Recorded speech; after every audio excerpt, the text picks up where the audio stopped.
विनती की कि वे अपने जुड़वां बच्चों इंद्रसेन और इंद्रसेनिका को कुंदिना शहर में सुरक्षित स्थान पर ले जाएं। उन्होंने वासले को एक कीमती कार और घोड़े सौंपे और भारी मन से वह विदर्भ की ओर रवाना हो गया।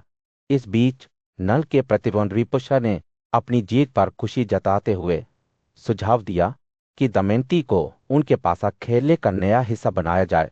गुनी राजा ने महसूस किया कि उसका क्रोध सतह के ठीक नीचे उभर रहा है, लेकिन उसने पुष्कर के क्रूर शब्दों के खिलाफ नहीं बोलने का फैसला किया। जैसे ही नाला और उसकी पत्नी केवल एक कपड़े का टुकड़ा पहने शहर से बाहर निकले, उन्हें नागरिकों द्वारा दूर कर दिया गया, जिन्हें पुष्कर द्वारा चेतावनी दी गई थी कि उन्हें कोई भी आतिथ्य दिखाना मौत की सजा होगी। राजा और रानी शहर के बाहरी इलाके में भटके, जहां उन्होंने 3 रातें अकेले पानी पर बिताई। हर गुजरते दिन के साथ उनकी भूख असहनीय होती गई, जब तक कि नाला ने सोने के पंखों वाले कुछ पक्षियों को नहीं देखा।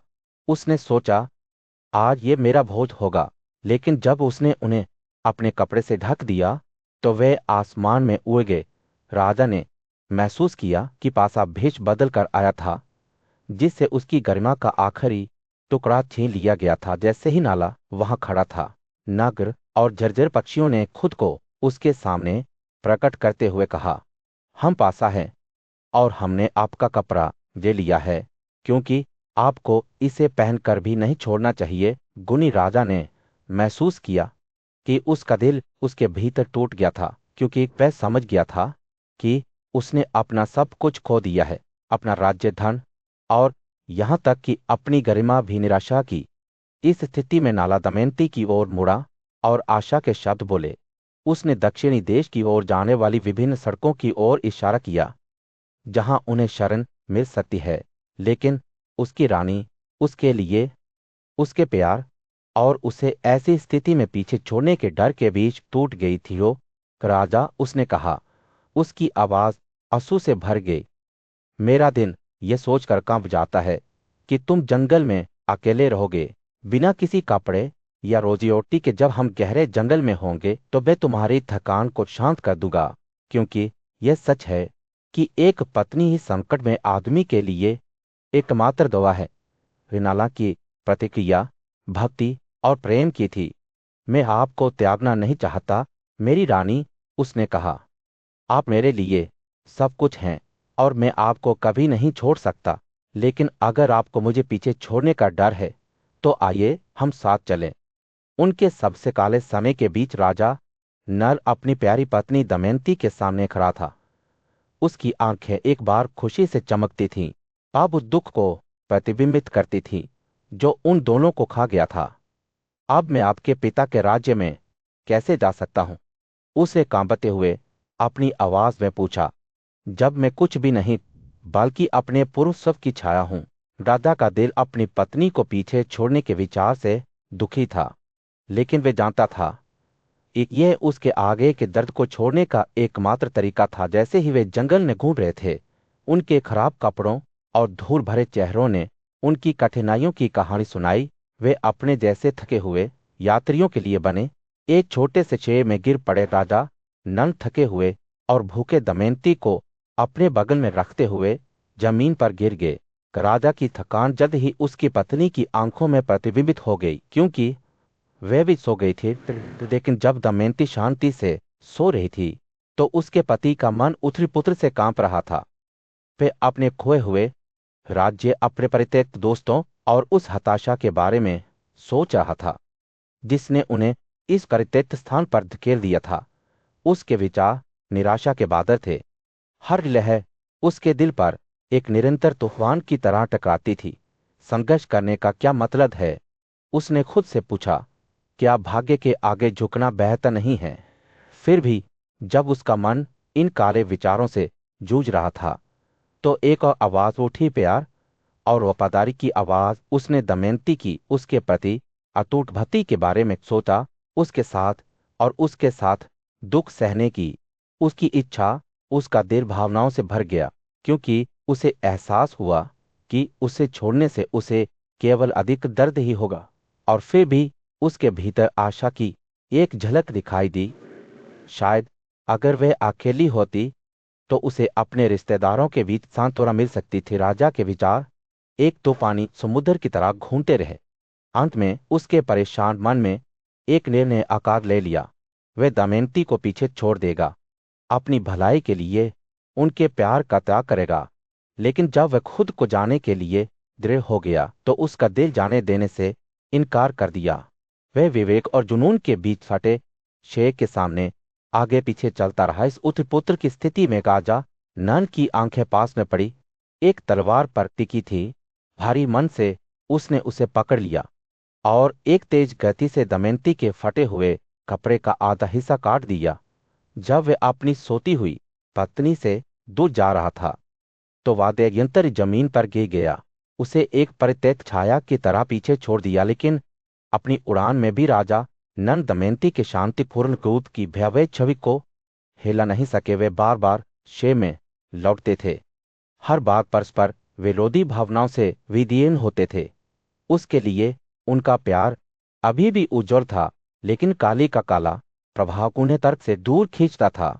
तूफानी हवा पर एक पत्थर की तरह वे अपने दिल की इच्छा और अपने परेशान दिमाग के बीच बहग्यान में जंगल के बीचों बीच दमयंती एक भयानक खामोशी से जागी। उसका स्वामी निषादक कहीं नहीं मिला। जब वह गुस्से में उसे पुकार रही थी तो उसकी आवाज सुनसान जंगल में गूंज रही थी, हे स्वामी, हे पराक्रमी सम्राट, तुम कहाँ गए हो? वह रो पड़ी। उसके शब्द हताशा से भरे हुए थे, जैसे जैसे वह निषाद को खोज रही थी।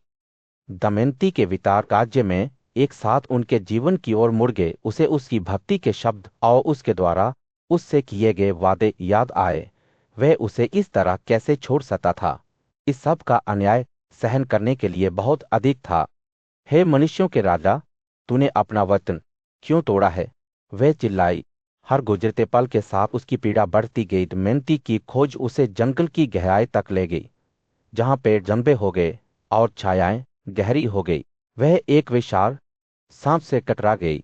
उसके कुंडल एक बुराई की तरह उसके चारों ओर लिपटे हुए थे। जानवर की भूख स्पष्ट थी, क्योंकि उसने उसे बदी बना लिया था।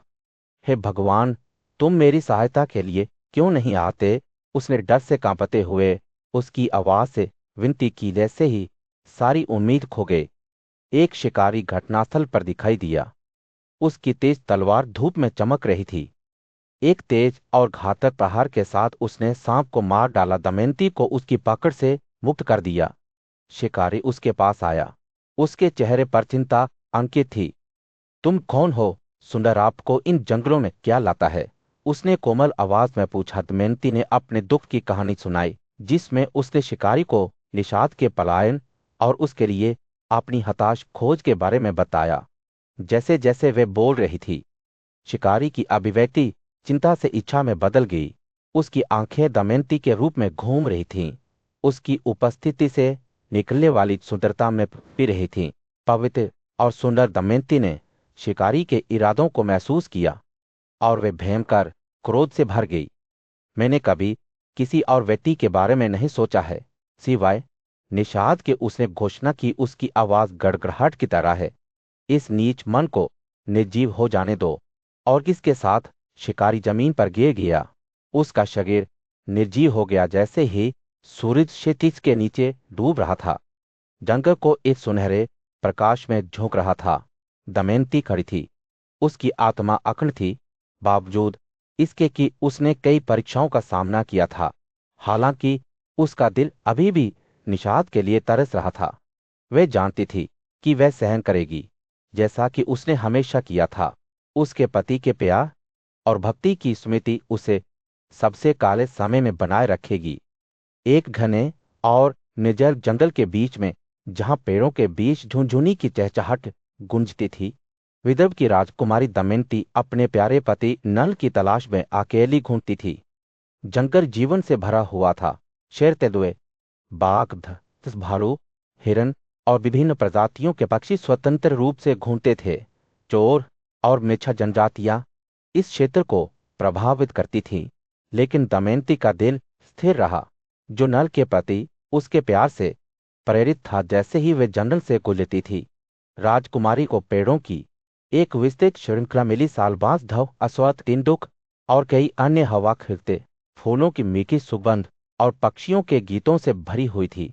दमयंती की आंखें क्षितिज को स्कैन कर रही थीं, नल का कोई संकेत ढूंढ रही थीं, लेकिन कोई नहीं था। उसके कदम उसे एक ऐसे स्थान पर ले गए जहां वह एक पत्थर पर बैठी हुई थी जो दुख से अभिभूत थी। जब वह अपने स्वामी से अलग होने का विलाप कर रही थी तो हर अंग दुख से कांप रहा था। उसने नल की अनुपस्थिति पर सवार उठाया, उसके शब्दों और अपने सामने किए गए वादों को याद करते हुए, हे निषादों के राजा, हे चौड़े सीने और शक्तिशाली बाहों के राजा, आप मुझे इस अकेले जंगल में छोड़कर कहाँ गए हैं? वह चिल्लाई। जैसे ही उसके चेहरे पर आंसू बहने लगे, दमयंती को उन हंसों की याद आ गई जिन्होंने उनसे सच्चाई और वफादारी के महत्व के बारे में बात की थी। उसने नल से विनती की कि वह उसके शब्दों को याद रखे और उसके वादों को पूरा करे। हे दुश्मनों के हत्यारे, हे मनुष्यों के स्वामी, यह आपको शोभा देता है कि आप पहले मेरे सामने जो घोषणा की थी उसे पूरा करें। उसने विनती की, जंगल आवाजों से भर गया था, पक्षियों की टहटहाट, पत्ते सरसराने और दूर से शेर की गर्जना। लेकिन इस सारे शोर के बीच दमयंती का दिल चुप रहा, नल की प्रतिक्रिया के लिए तरस रहा था। वह खड़ी हो गई और एक राजसी पहाड़ के पास पहुंच गई जिसकी चोटियां एक झंडे की तरह आकाश की ओर बढ़ रही थीं। पहाड़ किंसुकों, अशोकों, वकुलों, पुनबों और अन्य कीमती रत्नों से सजा हुआ था। जैसे ही वे पहाड़ के करीब पहुंची, दमयंती श्रद्धा से झुक गई और उसे संबोधित करते हुए कहा, हे पृथ्वी के स्तंभ, हे पहाड़ों के सर्वश्रेष्ठ के अद्भुत दृष्टि वाले। उसने अपना परिचय विदर्भ के शासक राजा भीम की बेटी और नल की पत्नी के रूप में दिया।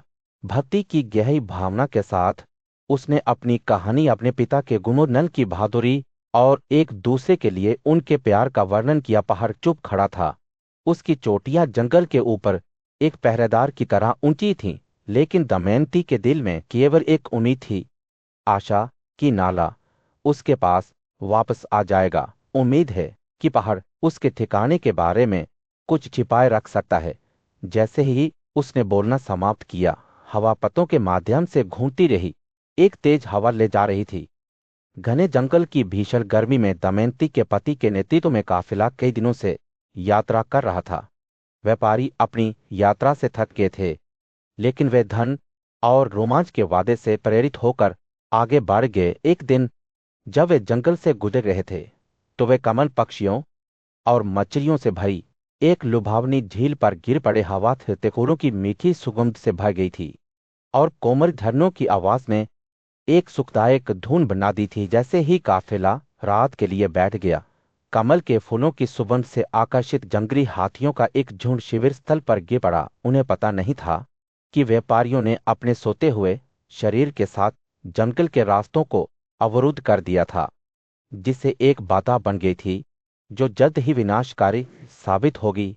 अपनी ही प्रवृत्ति से क्रोधित और अंत्य हाथी लापरवाही से त्याग के साथ आगे बढ़े। शिव की आवाज जंगल में गूंजती रही। जब हाथी कारवां में घुस गए, जिससे आदमी और जानवर सभी दिशाओं में भाग गए, कुछ को रौंदकर मार दिया गया, जबकि अन्य को उग्र जानवरों के दांतों या चड्डी से मारा गया। हवा निराशा और आतंक के चिल्लाने से भर गई, क्योंकि व्यापारी अराजकता से बचने की पुरजोर कोशिश कर रहे थे। इस उथल पुथल के बीच दमयंती अपनी नींद से जागी। उसका दिल गर्व से दौड़ रहा था। उसने अपनी आंखों के सामने हत्या को प्रकट होते देखा और उसका मन इस आपदा के कारण के बारे में सवालों से घिर गया। क्या वह देवताओं की पूजा करना भूल गई थी? क्या उसने पिछले जीवन में कोई अज्ञात पाप किया था? जैसे जैसे रात बीतती गई, व्यापारियों को संदेह होने लगा कि दमयंती किसी तरह उनके दुर्भाग्य के लिए जिम्मेदार है। वे आपस में फुसफुसाते हुए उस पर राक्षस या यक्ष महिला होने का आरोप लगाते हुए उन सभी को नष्ट करने पर तुले रहे। अपनी सुरक्षा के डर से दमयंती शोक और चिंता से उबरते हुए जंगल में भाग गई। गदली सुबह कारवां में जीवित बचे लोग दमयंती के आसपास जमा हो गए, अपने नुकसान पर विलाप करते हुए। और अपनी पीड़ा के कारण पर सवाल उठाते हुए कुछ ने अपने कुकर्मों को दोषी ठहराया, जबकि अन्य ने दमयंती पर उंगली उठाई, यह मानते हुए कि वे कियामत की अग्रदूत थी। विदर्भ की राजकुमारी अनियंत्रित रूप से रो पड़ी। उसका दिल दुख से भारी था, क्योंकि वह अपनी पिछली गलतियों पर विचार कर रही थी। उसे याद आया कि कैसे उसने अपने स्वयंवर के पास आने वाले दिव्य प्राणियों की उपेक्षा की थी, उन पर नल को चुना था। शायद उसने सोचा यह आपदा उस निर्णय का परिणाम थी। जब वह बोल रही थी, उसके चेहरे पर आंसू बह रहे थे। तो दमयंती के शब्दों को सुनने वालों ने समझ और करुणा का सामना किया। भारी मन के साथ राजकुमारी एक बार फिर निकल पड़ी। चिड़ियों के राजा स्वाहु शहर में सांत्वना पाने के लिए दृढ़ संकल्प के साथ आधे कपड़े पहने उसके बाल बिखर गए और धूल से मिट्टी हो गई। दमयंती ने शहर में प्रवेश किया। उसके बाद उत्सुक दर्शकों की भीड़ आई। घने जंगल में राजा नल, जो दमयंती द्वारा अपने पलायन से अभी भी झड़का रहे थे, एक उग्र आग की चपेट में आ गए। आग की लपटों के बीच उन्होंने एक चिलचिलाहट सुनी, हे धर्मी नल, यहाँ और घबराहट की भावना के साथ उन्होंने सावधानी से आग के बीच में प्रवेश किया और जमीन पर कुंडलित एक राजसी सांप को देखा। सब कारकोटक ने खुद को एक शक्तिशाली शाप से बंधा हुआ प्रकट किया। उसने बुद्धिमान से नारद को धोखा दिया था, जिन्होंने उसे तब तक स्थिर रहने का साथ दिया था जब तक कि नल ने उसे मुक्त नहीं कर दिया। हाथ जोड़कर और कांपती हुई आवाज में कारकोटक ने नल से मदद के लिए गुहार लगाई और अपना वफादार दोस्त और रक्षक बनने का वादा किया। करुणा से प्रेरित होकर नल ने सांप को अपनी बाहों में ले लिया और जैसे ही उसने किया, कारकोटक एक छोटे से प्राणी में बदल गया, जो एक अंगूठे से बड़ा नहीं था। जैसे ही वे आग से निकले, नल ने सांप को गिराने का इरादा किया, लेकिन कारकोटक ने उसे आगे बढ़ने के लिए आगाह किया, यह आश्वासन देते हुए कि वे राजा के लिए बहुत अच्छा करेगा। नाला अपने कदमों को गिनने लगा और 10वें कदम पर सांप ने उसका हाथ काट दिया। तुरंत एक अजीब परिवर्तन ने नाला के शरीर को पकड़ लिया। उसका रूप बदलने लगा और वह इस अचानक कार्याप्रत से चकित हो गया। सांप ने भी अपना मूल रूप धारण कर लिया और कारकोटक ने नाला को सांत्वना दी, यह समझाते हुए कि उसके जहर ने राजा के रूप को बदल दिया है ताकि कोई उसे पहचान न सके। कारकोटका ने आगे कहा, मैंने आपको नुकसान से बचाने के लिए आपकी सुंदरता से वंचित कर दिया है। जिसने आपको धोखा दिया और अन्याय किया, वह अब आपके भीतर रहेगा, मेरे जहर से पीड़ित होगा। जब तक वह रहेगा, वह हर अंग में पीड़ित होगा। मेरे कांटे के जहर से भरा होगा निर्दोष और इस तरह की पीड़ा के अयोग्य नल को राहत मिली कि कारकोटका ने उसे अपनी पीड़ा से बचाया था। सबके शब्द दयालुता और आश्वासन से भरे हुए थे। मेरी कृपा से आप जानवरों, दुश्मनों और यहाँ तक कि ब्राह्मणों के क्रोध के गर से भी सुरक्षित रहेंगे। अब आप मेरे जहर के कारण दर्द महसूस नहीं करेंगे और युद्ध में आप विजयी होंगे। कारकोटक ने तब नल को राजा तुपन के सामने खुद को वाहका नामक एक सारथी के रूप में पेश करने का निर्देश दिया, जो उसे घोड़ों के ज्ञान के बदले पासा की कला सिखाएगा। मार्गदर्शन और प्रोत्साहन के इन शब्दों के साथ कारकोटक आकाशीय कपड़े के 2 टुकड़े छोड़कर हवा में गायब हो गया। मुझे याद करो, उसने कहा, और अपना असली रूप वापस पाने के लिए इस वस्त्र को पहनो। जैसे ही नल ने कपड़े को नीचे देखा, उसके भीतर आशा और दृढ़ संकल्प की भावना पैदा हो गई। वह जानता था कि कारकोटक की मदद से वह अपने राज्य को फिर से हासिल कर लेगा, दमयंती के साथ फिर से मिल जाएगा और लोगों के बीच अपना सही स्थान बाहर कर लेगा। उस महान युद्ध के बाद, जहां शक्तिशाली नाग को पराजित कर दिया गया था, राजा नल निषादों के शासक एक नई यात्रा पर निकल पड़े। वह अपनी प्यारी पत्नी दमयंती के विचारों से भरा हुआ था। जैसे ही वह चलता गया, वह तुबना शहर पर आया और 10वें दिन वह उसके द्वारों में प्रवेश किया। जैसे ही वह राजा के महल के पास पहुंचा, नल ने अपना परिचय वाहका के रूप में दिया, जो घोड़ों का उस्ताद और एक कुशल सलाहकार था। वह घोड़ों के प्रबंधन और खाना पकाने में अपनी क्षमताओं का दावा करता था और किसी भी क्षमता में राजा तुपन की सेवा करने की पेशकश करता था। वाहुका के आत्मविश्वास और कौशल से प्रभावित राजा ने खुले हाथों से उसका स्वागत किया। मेरे साथ रहो, हे वाहुका, राजा ने कहा। सौभाग्य से तुम मुस्कुराओ, तुम जो कुछ भी दावा करते हो वह सब तुम जरूर करोगे। मैंने हमेशा एक ऐसे रथचालक की इच्छा की है जो अविश्वसनीय गति से नए घोड़ों को चला सके। मैं आपको अपने स्थल का अधीक्षक नियुक्त करता हूं और आपको 10,000 सिक्के आपके वेतन के रूप में मिलेंगे। राजा ने वाशने और जिवला को भी वाहुका की देखभाल के लिए सौंपा। उन्हें उनके बीच रहने के लिए आमंत्रित किया। नाला, जिसे अब वाहुका के नाम से जाना जाता है, शहर में अपने नए जीवन में बस गया। तुपर्ना के लोग उसके साथ सम्मान के साथ व्यवहार करते थे और उसने अपने दिन अस्पताल की देखरेख करने और वाशने और जिवला के साथ काम करने में बिताए। हालांकि अपने नए आराम के बावजूद नाला के विचार दमयंती के साथ बने रहे। हर शाम जैसे ही शहर में रात होती थी, नन अपने आप को एक मर्मस्पर्शी शोक सुनाता था जो उसकी पत्नी की दुर्दशा का विलाप था। शब्द उसके दिमाग में शोकपूर्ण रोने की तरह गूंजते थे। कहाँ पड़ा है? वह असहाय भूख और प्यास से पीड़ित मेहनत से ऊब गए उस बदकिस्मत के बारे में सोच रहे हैं और अब वह किसका इंतजार कर रही है। एक शाम जैसे ही नन अंधेरे में श्लोक का पाठ कर रहा था, जीवला उसके पास आया।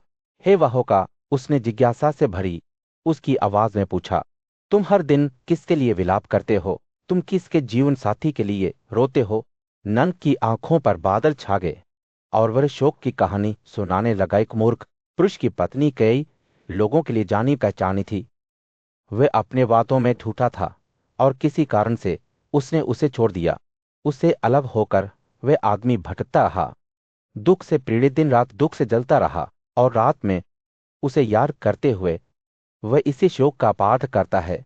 नन की आवाज कंपते हुए उसने आगे कहा, वह शरण मानते हुए पूरी दुनिया में घूम गया है, लेकिन अपनी परेशानियों के योग्य नहीं है। वह अपने दिन अपनी पत्नी की याद में बिताता है। एजीवाला ध्यान से सुन रहा था। उसकी आंखें समझ से भरी हुई थी। वह जानता था कि वाहुका किसी अल्लवी की बात नहीं कर रहा था।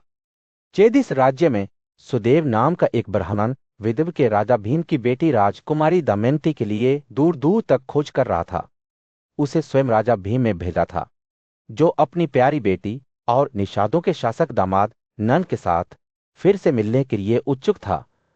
सुदेव का उद्देश्य यह पता लगाना था कि वे अपने राज्य से अलग होने के बाद कहाँ रह रहे थे। जैसे ही वह शहरों और प्रांतों में घूम रहा था, सुदेव अंत में सुंदर शहर चेहिस पहुंचे। यह प्रार्थना के समय था जब चेहिस के शासक राजा दशरथ महल में अपनी भक्ति कर रहे थे। सुदेव की आंखें शाही दरबार को देख रही थीं और तभी उन्होंने उसे देखा। दमयंती जो सुनंदा के साथ बैठी थी, एक कमल के डंठल की तरह दिखाई दे रही थी, जिसे उसके प्राकृतिक निवास स्थान से विदेशी मिट्टी में प्रत्यारोपित किया गया था। दमयंती की सुंदरता धुएं के करल से लथपथ आग की तरह चमक रही थी, लेकिन वह भी दुख से लथपथ थी। उसकी आंखें कमल के पत्ते की तरह काली और अभिव्यंजक थी और उसका चेहरा हालांकि पीला था, फिर भी युवावस्था की चमक को पकड़ रहा था। सुदेवा का देर उसके पास गया और वह अपनी खोज के बारे में बोलने लगा। है विदर्भ की राजकुमारी, उसने धीरे से कहा, मैं राजा भीम के कहने पर आपको खोलने आया हूं। आपके पिता ठीक हैं, आपकी माँ और भाई भी ठीक हैं, आपके बेटे और बेटी शांति से रह रहे हैं, लेकिन मैं देख रहा हूं कि आप उनसे अलग होने से परेशान हैं। अपने भाई के प्रिय मित्र सुदेव को पहचानते ही दमयंती की आंखों में आंसू भर आए। उसने उससे अपने परिवार के बारे में पूछा और सुदेव ने उसे सब कुछ बताया, कैसे नल को उसके भाई ने पासा मारकर हराया था और कैसे वे बिना किसी को जाने राज्य से चले गए थे। उसने अपनी यात्रा का वर्णन किया, कैसे उसने और अन्य ब्राह्मणों ने उन्हें दूर दूर तक खोजा था और अब मैं उन्हें इस महल में दमयंती मिली। जैसे ही सुदेव बोल रहा था, रानी की परिचारिका सुनंदा ने देखा कि दमयंती की भौं के बीच कतिल धूल के नीचे छिपा हुआ था। उसने उसे साफ धोया और सभी को आश्चर्यचकित कर दिया कि तिल बादलों से निकलने वाले चंद्रमा की तरह चमक रहा था। रानी माँ और सुनंदा भावनाओं से अभिभूत हो गई, क्योंकि उन्होंने दमयंती के महान जन्म के संकेत को पहचाना। रानी मां ने दमयंती से धीरे से कहा, इस निशान से मुझे पता चलता है कि तुम मेरी बहन की बेटी हो। हे सुंदर लड़की, तुम्हारी माँ और मैं दोनों उच्च आत्मा वाले सुदामन की बेटियां हैं, जो दसरनास के शासक थे। वे ये शब्द कहते हुए रो पड़ी और पूरा महल दुख और खुशी की आवाज से भर गया। इस क्षण सुदेव की आंखें दमे को देखते ही आंसू से चमक उठी। एक दूर के देश में परनार नाम का एक ब्राह्मण आखिरकार कई वर्षों के बाद विदर्भ शहर लौट आया। राजा भीम की बेटी दमयंती को ढूंढते हुए उसकी आंखें गहरी लालसा से भर गई। उसने उसके शब्दों को अपने दिल में सुना था और उन्हें पूरा करने के लिए दृढ़ संकल्प था। जैसे ही उसने महल में प्रवेश किया, परनाद दमयंती के कक्षों के पास गया, जहां उसने उसे परिचारकों से घिरा हुआ पाया। वह उसके सामने झुक गया। उसकी आंखें आंसू से भर गई जब उसने अयोध्या की अपनी यात्रा का वर्णन किया। हे दमयंती, उसने कहा, मैंने राजा तुपर्ण को खोजा, लेकिन अफसोस ना तो उसने और ना ही उसके दरबारियों ने आपकी बातों का जवाब दिया। मुझे बर्खास्त कर दिया गया और तभी मैं राजा के सारथी वाहुका से मिला। वाहुका अपने भद्दे रूप और छोटी भुजाओं के साथ अविश्वसनीय गति से रथ चलाने में बहुत कुशल व्यक्ति थे। वे खाना पकाने की कला में भी पारंगत थे, लेकिन ये वे प्रतिभाएं नहीं थी जिन्हें परनाद ने दमयंती से बात करते हुए याद किया। उन्होंने मुझसे कहा, जब कोई महिला अपने स्वामी से अलग हो जाती है, तब भी उसे शांत और संयमित रहना चाहिए, क्योंकि एक पवित्र महिला सद्गुणपूर्ण व्यवहार के कवच में अपना जीवन व्यतीत करती है, कभी भी खुद को क्रोध या आक्रोश से प्रभावित नहीं होने देती है। दमयंती ने ध्यान से सुना। जब परनाद ने वाहुका के साथ उसके शब्दों को याद किया, उसे दुख हुआ जब उसने महसूस किया कि उसके प्यारे पति नल वास्तव में मर गए होंगे। जब वह अपनी मां रानी की ओर मुड़ी तो उसकी आंखें आंसू से भर गई। मां उससे कहा, मुझे तुमसे अकेले में बात करनी है।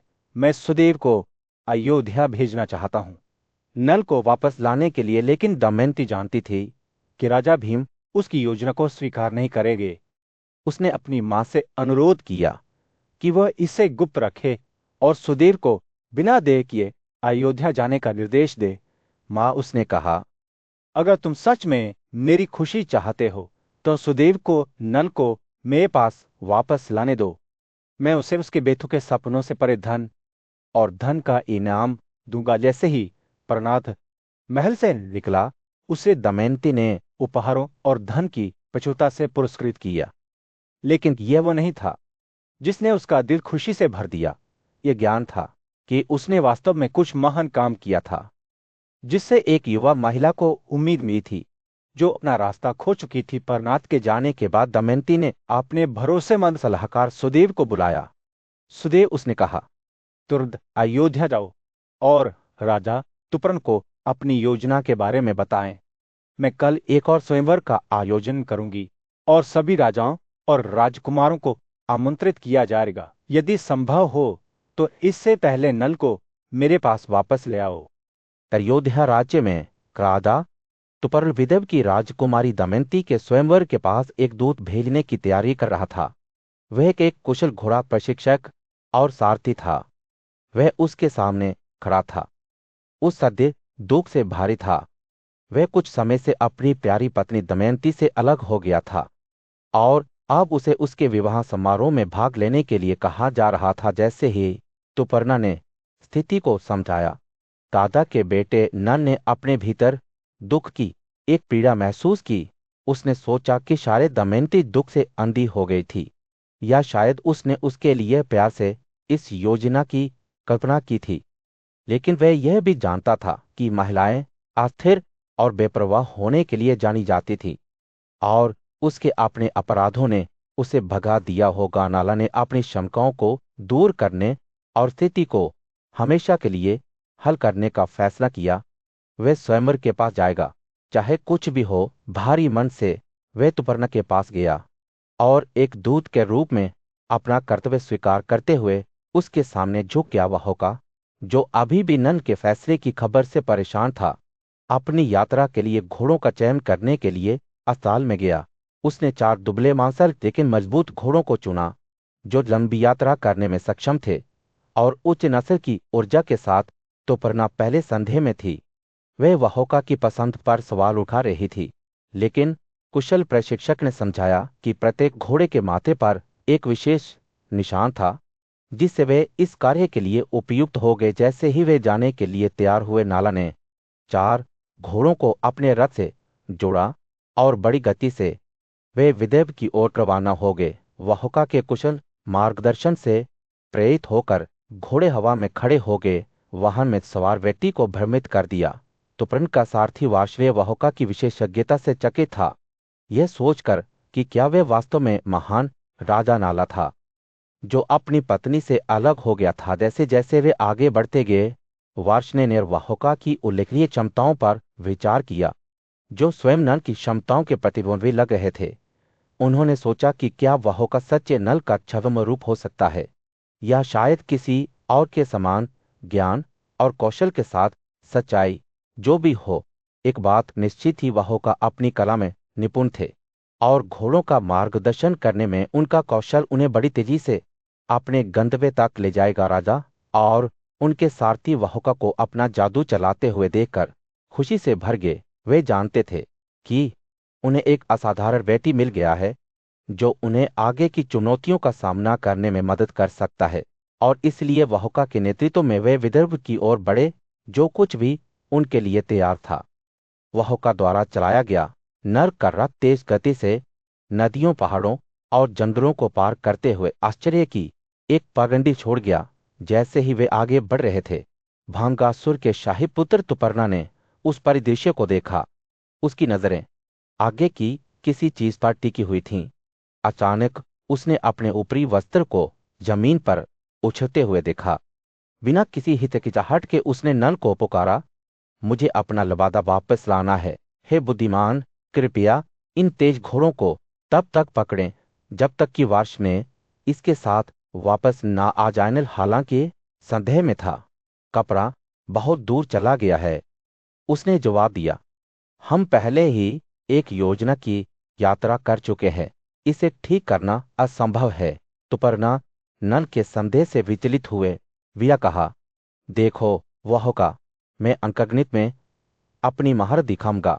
यह रिबिदाक पेड़ अपने पत्तों और फलों के साथ एक रहस्य रखता है जिसे बहुत कम लोग समझ सकते हैं। उसने पेड़ की ओर इशारा किया। इसकी शाखाएं आश्चर्यजनक संख्या में पत्तों और फलों से भरी हुई थीं। तुपर्ण के दावे से परेशान होकर वाहोका ने जवाब दिया, मैं अपने लिए इस पेड़ की जांच करूंगा, लेकिन पहले मुझे इन 2 शाखाओं के पत्तों और फलों को गिने दो। अपने हाथ की एक लहर के साथ उन्होंने वार्ष्णेय को लगान लगाने का आदेश दिया। जाके उन्होंने ध्यान से संख्याओं की गणना की। जैसे ही वाहोका ने विबिताक को काटना शुरू किया, तुपर्ण ने उनसे जल्दबाजी करने का आग्रह किया, लेकिन वाहोका दृढ़ रहे, इस बात पर जोर देते हुए कि सटीकता गति से अधिक महत्वपूर्ण है। तभी तुपर्ण के सारथी नल ने हस्तक्षेप किया और अपने स्वामी को आश्वासन दिया कि वे जल्द ही विदर्भ तक पहुंच जाएगा। तुपर्ण नल की बातों से शांत होकर वाहोका को गिनती के साथ आगे बढ़ने देने के लिए सहमत हो गया। जैसे ही वाहोका ने पत्तियों और फलों की गणना पूरी की, वह यह देखकर आश्चर्यचकित हो गया कि वे तुपर्ण के पहले के दावे से मेल खाते हैं। संख्या में राजा की प्रवीणता ने उसे चकित कर दिया। वाहोका तुपर्ण के पास गया। उसकी आंखें आश्चर्य से चौड़ी थीं। आपका कौशल वास्तव में उल्लेखनीय है। हे राजा, मैं आपसे अंकगणित की इस कला को सीखना चाहता हूँ। तुपर्ण वाहोका की प्रशंसा से प्रसन्न होकर अपना ज्ञान साझा करने के लिए सहमत हो गया। जैसे ही उसने नल को पासा और संख्याओं के रहस्य बताए, एक अजीब घटना हुई। काली वह सांप जिसने इतने लंबे समय तक नल को पीड़ित किया था, उससे शरीर से बाहर निकलने लगा। जैसे ही काली उभरी, यह स्पष्ट हो गया कि दमयंती द्वारा डाला गया अभिशाप आखिरकार प्रभाव में आ गया था। नला के शरीर के भीतर जो जहर उग रहा था, वे छोड़ दिया गया था और उसे लगा कि उसके ऊपर से मुक्ति की भावना बह गई है। काली, जो अब इसकी पीड़ा से मुक्त हो गई है, रक्षा के लिए भीख मांगते हुए हाथ जोड़कर तुपर्णा के पास गई। हे राजा, अपने क्रोध पर नियंत्रण रखें। उसने विनती की, अगर आप मुझे छोड़ देंगे तो मैं आपको बहुत प्रसिद्धि दूंगा। राजा भीम के राज्य विदर्भ शहर में लोग उत्साह से भरे हुए थे, क्योंकि वे अपने राजा को अयोध्या से शक्तिशाली राजा तुपर्ण के आगमन की खबर लेकर आए थे। यह खबर जंगल की आग की तरह फैल गई और जल्द ही पूरा शहर तुपर्ण के रथ की गड़गड़ाहट से भर गया, जो हर नुक्कड़ पर गूंज रहा था, जिससे ऐसा लग रहा था जैसे नल खुद लौट आया हो। इस हंगामे के बीच विदर्भ की सुंदर राजकुमारी दमयंती ने नल के रथ की परिचित आवाज सुनी। उसके दिल की धड़कन रुक गई, क्योंकि उसने सोचा कि उसका प्यारा पति आखिरकार आ गया होगा। उसके चेहरे पर आंसू बहते हुए उसने कहा, अगर मैं नल को उसके चंद्रमा जैसे चेहरे और अनगिनत गुणों के साथ नहीं देखता तो मैं निश्चित रूप से मर जाऊंगा। अगर बादलों की तरह गहरी आवाज के साथ निषाद आज मेरे पास नहीं आता है तो मैं सोने की तमक की चिता में प्रवेश कर जाऊंगा। उसके शब्द हताशा और लालसा से भरे हुए थे। जैसे ही तुपर्णा के रथ की गड़गड़ाहट हवा को भर रही थी, दमयंती अपनी हवेली की छत पर चढ़ गई, इस उम्मीद के खिलाफ कि वह नल की एक झलक पाएगी। लेकिन इसके बजाय उसने जो देखा वह तुपर्णा खुद थी। वार्ष्णेय और वाहुका के साथ उनके वाहन से उतर रही थी। राजकुमारी खुशी और निराशा के बीच खटी हुई थी, क्योंकि उसे एहसास हुआ कि वह न नहीं था जो आया था। इस बीच राजा भीम, जो तुपर्ण की यात्रा के पीछे के सच्चे इरादों से अनजान थे, ने उनका बहुत सम्मान और आतिथ्य के साथ स्वागत किया। तुपर्ण हालांकि स्वयंवर समारोह के किसी भी संकेत के अभाव से उलझन में लग रहे थे, जिसमें वे दमयंती का हाथ जीतने के लिए भाग लेने की उम्मीद कर रहे थे। जैसे ही राजा भीम ने तुपर्ण की यात्रा के पीछे के संभावित कारणों पर विचार किया, वे आश्चर्यचकित हुए कि क्या इसमें आंख मिलाने के अलावा और कुछ है। उन्होंने एक खुला दिमाग रखने का फैसला किया और तुपर्ण को आराम करने के लिए आमंत्रित किया। उन्हें अपने महल में एक प्रमुख स्थान के साथ सम्मानित किया। तुपर्णा के जाने के बाद वार्ष्णेय के साथ वाहुका ने रथ की कमान संभाली और उसके घोड़ों की देखभाल की, जबकि दमयंती के विचार नल के लिए उसकी लालसा से भस्म हो गए। उसने निषादों के शासक को खोजने के लिए एक दूत भेजा, अभी भी इस उम्मीद को पकड़े हुए कि वह उसके पक्ष में वापस आ जाएगा। जैसे ही विदर्भ शहर में सूरज डूबने लगा, एक नाटक के लिए मंच तैयार हो गया, जो आने वाले दिनों में तुपर्णा के इरादों और दमयंती के दिल के केंद्र में होगा। विदर्भ के खड़े भये बगीचों में राजकुमारी दमयंती एक ऊंची छत पर बैठी थी। उसका मन अपने प्रिय नल के विचारों में डूबा हुआ था। उसे यह विश्वास करने का कारण था कि वह उन यात्रियों में से हो सकता है जो महल में आए थे, लेकिन वह उस पर अपनी उंगली नहीं रख सकी। अपने भरोसेमंद दूत केसिनी को बुलाकर उसने उसे गाड़ी के पास बैठे सारथी के बारे में सावधानी पूर्वक जानकारी इकट्ठा करने का निर्देश दिया। केसिनी छत से नीचे आई और उसकी आंखें नीचे के आंगन को देख रही थीं। वह सावधानी और शिष्टाचार के साथ रथ चालक वाहुका के पास गई और उसके कल्याण और उनकी यात्रा के उद्देश्य के बारे में पूछा। वाहुका, जो आत्मविश्वास से भरा एक कुशल घुड़सवार था, ने खुलासा किया कि वह राजा तुपर्णा के दमयंती के हाथ की शादी के लिए बोली का समर्थन करने के लिए था, जो जल्द ही होने की अफवाह थी। केसिनी की जिज्ञासा ने उसे बेहतर बना दिया और उसने अपने दल के तीसरे सदस्य के बारे में पूछताछ की। वाहुका ने समझाया कि यह वार्ष्णेय था, एक अनुभवी सारथी जिसने पहले नल की सेवा की थी। जैसे ही केसिनी ने अधिक जानकारी के लिए दबाव डाला, वाहुका ने खुलासा किया कि वार्ष्णेय ने राजा के जाने के बाद नल का राज्य छोड़ दिया था और अब तुपर्णा की सेवा में एक रसोइये और साथी के रूप में काम करता था। केसिनी ने महसूस किया कि इस कहानी में और भी बहुत कुछ है और उसने वाहुका की नल के ठिकाने के बारे में धीरे से जांच की। लेकिन वाहुका ने अपना सिर हिलाते हुए कहा कि वार्ष्णेय को नहीं पता था कि राजा कहाँ गया था। ना ही किसी और को ऐसा लगता था कि नल हवा में गायब हो गया था, केवल अपने भाग्य की फुसफुसाहट छोड़ गया था। विचलित हुए बिना केसनी अपने निष्कर्षों के साथ दमयंती के पास लौटी और उन्हें विस्तार से बताया। राजकुमारी ने ध्यान से सुना। उसका दिल उम्मीद से धड़क रहा था। वह जानती थी कि वाहोका ने जो शब्द बोले वे सच नहीं थे।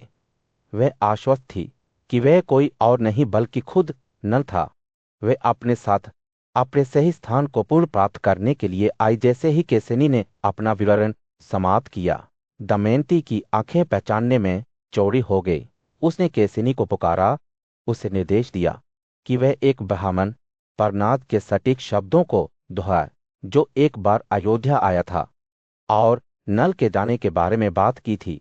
केसनी इन शब्दों को जोर से बोलने से पहले एक पल के लिए हिचकिचाई। हे प्रिय जुआरी, तू मेरे कपड़े का आधा टुकड़ा काट कर मुझे कहाँ छोड़ गया है? उसकी प्यारी और समर्पित पत्नी जंगल में सो रही है। यह शब्द एक चुनौती की तरह हवा में लटक रहे थे और दमयंती जानती थी कि नल की प्रतिक्रिया से उसके लापता होने की सच्चाई सामने आ जाएगी। वह सांस रोककर इंतजार कर रही थी क्योंकि केसनी नल के जवाब को प्रसारित कर रही थी जो दुख और अफसोस से भरा हुआ था। नाला का दिल इतने लंबे समय से दुख से भरा हुआ था। उसने अपना सब कुछ खो दिया था, अपना राज्य, अपना धन और यहां तक कि अपनी खुद की भावना भी। लेकिन उस पल में उसके दुख के बीच दमयंती का दिल दुख से भरा हुआ था क्योंकि वह बृहदासुर की बातों को सुन के रही थी। वह अपने प्रिय पति नल का कोई संकेत ढूंढ रही थी, लेकिन उसे केवल अफवाहें और खुशफुसाहट ही मिल रही थी। उसकी दोस्त केसनी, जो एक समर्पित साथी थी, उसे सांत्वना देने की कोशिश में उसके बगल में खड़ी थी। लेकिन दमयंती की आंखों में उम्मीद की एक किरण दिखाई दे रही थी। केसनी उसकी आवाज कांपती हुई बोली, मैं चाहती हूं कि तुम वाहोका के पास वापस जाओ, उसके व्यवहार को बारीकी से देखो और मुझे सब कुछ बताए। केसनी ने सिर हिलाया। स्थिति की गंभीरता को समझते हुए वह रसोई की ओर चली गई जहां वाहोका दोपहर की दावत के लिए भोजन तैयार करने में व्यस्त थी। जैसे ही केसनी देख रही थी, उसने वाहोका को ऐसे कारनामों का प्रदर्शन करते देखा जो लगभग जादुई लग रहे थे। वह बिना झुके हुए संकीर्ण मार्गों पर आसानी से चल रहा था और धरती खुद ही उसे जाने देने के लिए अलग हो रही थी।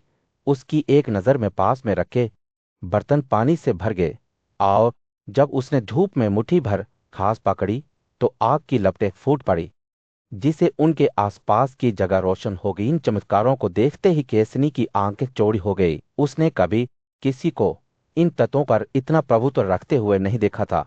वाहोका ने बिना जले आग को छुआ था और उसकी इच्छा से आकाश से पानी धारा की तरह बह रहा था। लेकिन उसे सबसे ज्यादा आश्चर्य तब हुआ जब उसने अपने हाथों से फूलों को दबाया, केवल उन्हें पहले की तुलना में अधिक जीवंत रूप से खिलते हुए देखने के लिए। जैसे ही वे दमयंती के पास लौटी, केसनी ने वाहोका के अविश्वसनीय कारनामों के बारे में हर विवरण को याद किया। उसने श्रद्धा के साथ बात की, जैसे कि वह एक नश्वर व्यक्ति के बजाय एक भगवान का वर्णन कर रही हो। दमयंती ने ध्यान से सुना। उसका दिल उसकी छाती में धड़क रहा था। क्या यह हो सकता है? क्या यही वह नारा था जिसे उसने खो दिया था? बेहतासो ने अपनी कहानी जारी रखते हुए कहा कि केसनी की रिपोर्ट सुनने के बाद दमयंती को यकीन हो गया कि वाहोका वास्तव में उसका पति नल है। उसके संदेह की पुष्टि तब हुई जब उसने रसोई से केसनी द्वारा वापस लाए गए मांस का स्वाद चखा जिसे नल की तरह ही पकाया जाता था। दुख और खुशी से अभिभूत दमयंती अनियंत्रित होकर रो पड़ी। उसने एक बार फिर केसनी को बुलाया और अपने बच्चों इंद्रसेना और निषादा को अपनी देखभाल में सौंप दिया। वाहोका, जो अभी भी अपनी असली पहचान से अनजान था, जब जुड़वा बच्चों को उसके सामने लाया गया तो उसने उन्हें अपनी पहचान बताया। जैसे ही उन्होंने उन्हें करीब रखा, एक गहरा दुख उन पर छा गया और वे एक शोक संतप्त पिता की तरह जोर से रो पड़े। उनका दिल अपने बच्चों के साथ फिर से मिलने की खुशी और अपने सच्चे आत्म को केसनी और दमयंती से छिपाने की पीड़ा के बीच टूट गया। निषाद को भी वाहोका के भीतर की उथल पुथल का एहसास हुआ क्योंकि वे अचानक जुड़वा बच्चों के पक्ष से निकल गए और उन्होंने केशिनी को शांत स्वर में संबोधित किया। केशिनी, उसने कहा, कृपया सावधान रहें, अगर आप मुझसे अक्सर मिलने आते हैं तो। दुख के बीच केशिनी नल की पीड़ा का वर्णन करते हुए दमयंती की मां के पास लौटी। अपनी बेटी की दुर्दशा से प्रेरित होकर उसने भीम को दमयंती के शब्द बताए, जिसने दमयंती को नल से मिलने के लिए अपनी सहमति दे दी। जैसे ही उन्होंने एक दूसरे को देखा, नल और दमयंती दोनों दुख से अभिभूत हो गए।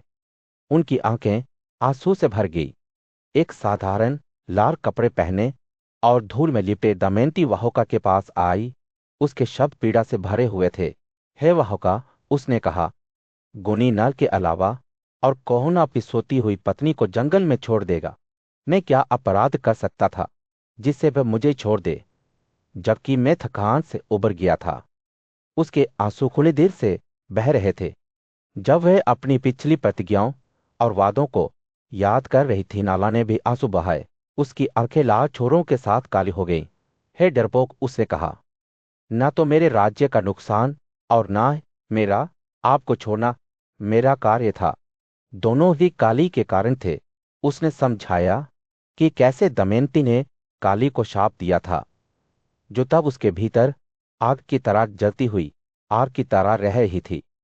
नाला ने अपने आचरण और तपस्या के माध्यम से राक्षस पर विजय प्राप्त करने का दावा किया। भयभीत और कांपते हुए दमयंती ने नल को आश्वस्त किया कि उसे उस पर कोई संदेह नहीं है। हे निषादों के शासक, उसने कहा, आकाशों को पार करते हुए मैं आपको अपने स्वामी के रूप में चुनती हूं। उसने उसे बताया कि कैसे ब्राह्मणों ने उसके लिए दूर दूर तक खोज की थी, अपने शब्दों को गाथों में गाया था। यह तभी था जब प्रहलाद ने नल को पाया कि दमयंती ने उसे वापस पाने के लिए अपनी योजना तैयार की। जैसे ही वे बोल रहे थे, आकाश से पवन देवता प्रकट हुआ, जिससे पुष्टि होती है कि दमयंती ने कोई गलत काम नहीं किया है।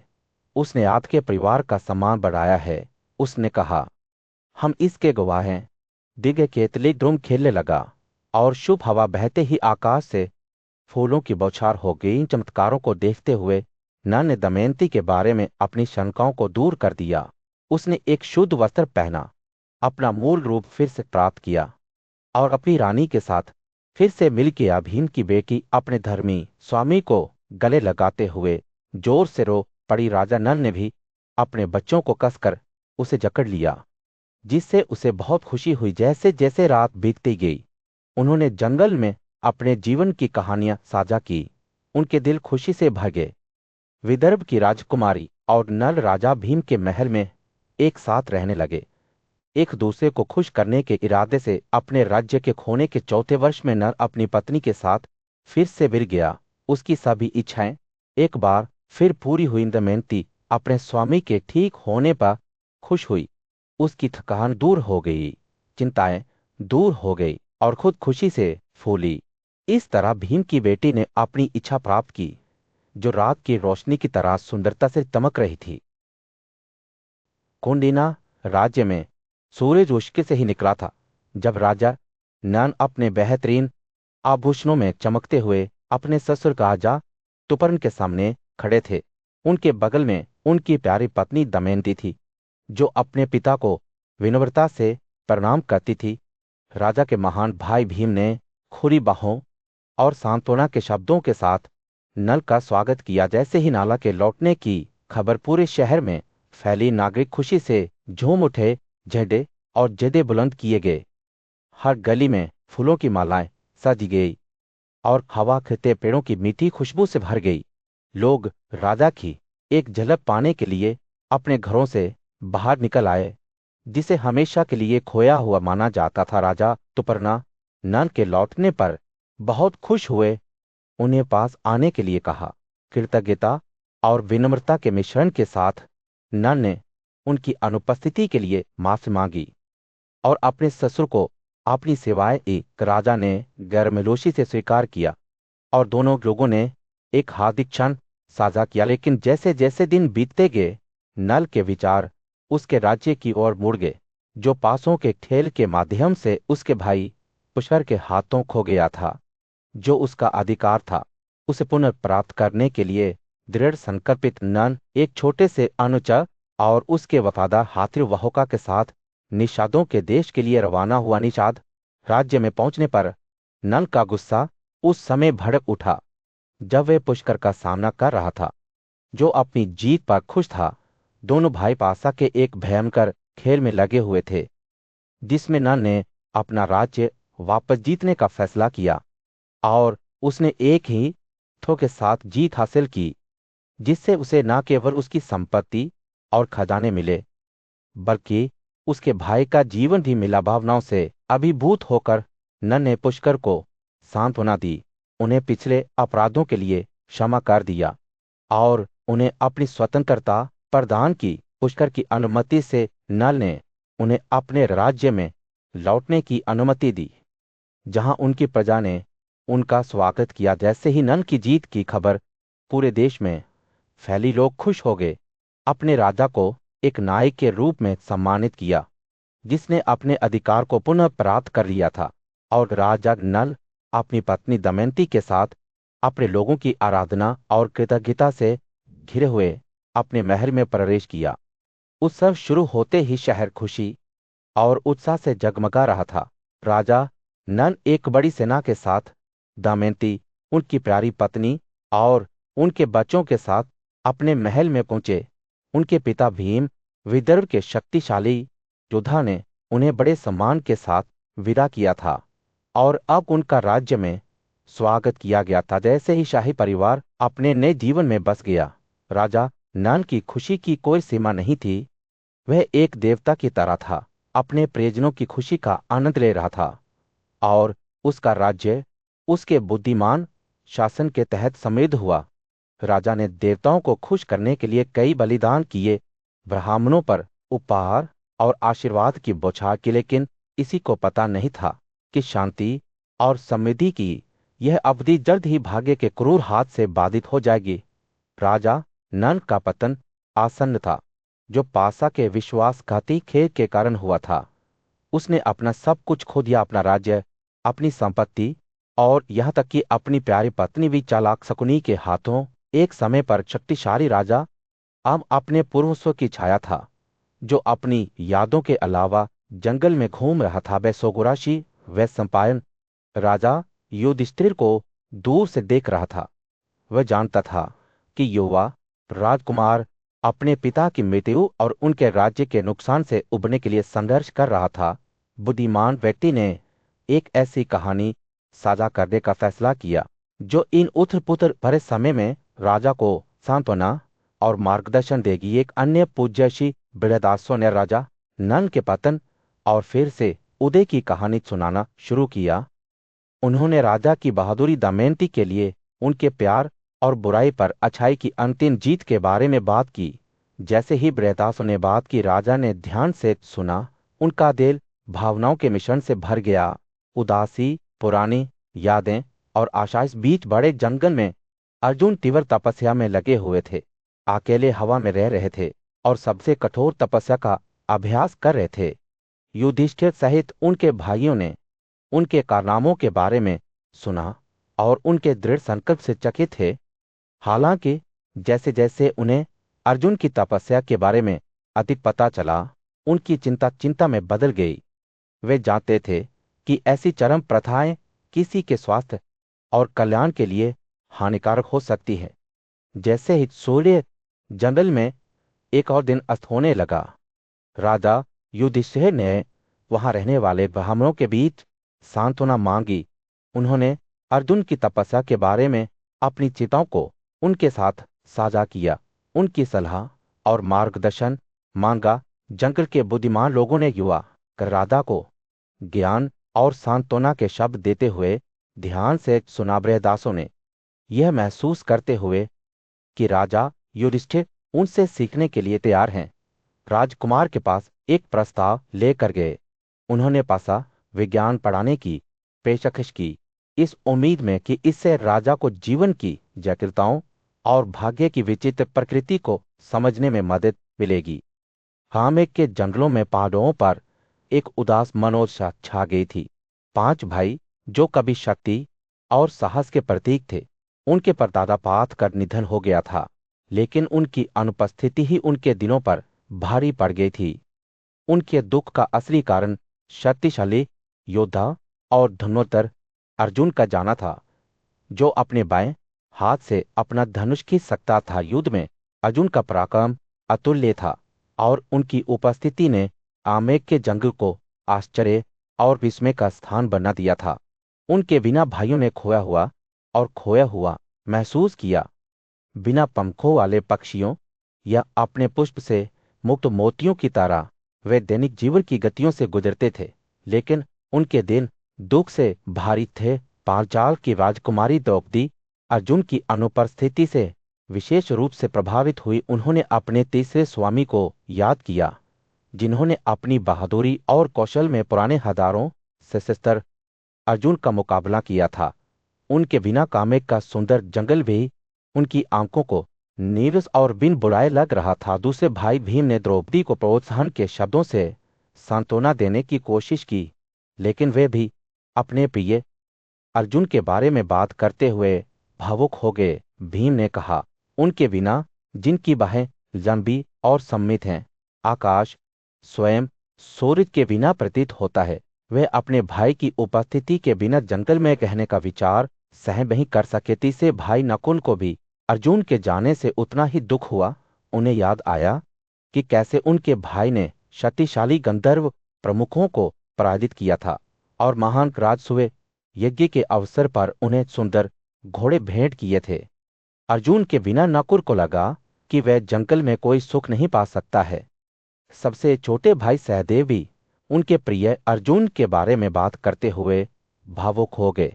उन्हें याद आया कि कैसे उनके भाई ने धन और कुंवारी अर्जित की थी और उन्हें महान राजसूय यज्ञ के अवसर पर राजा के पास ले आए थे। उनके बिना सहदेव को लगा कि जंगल में उनका शरण खाली और आनंद से रहित है।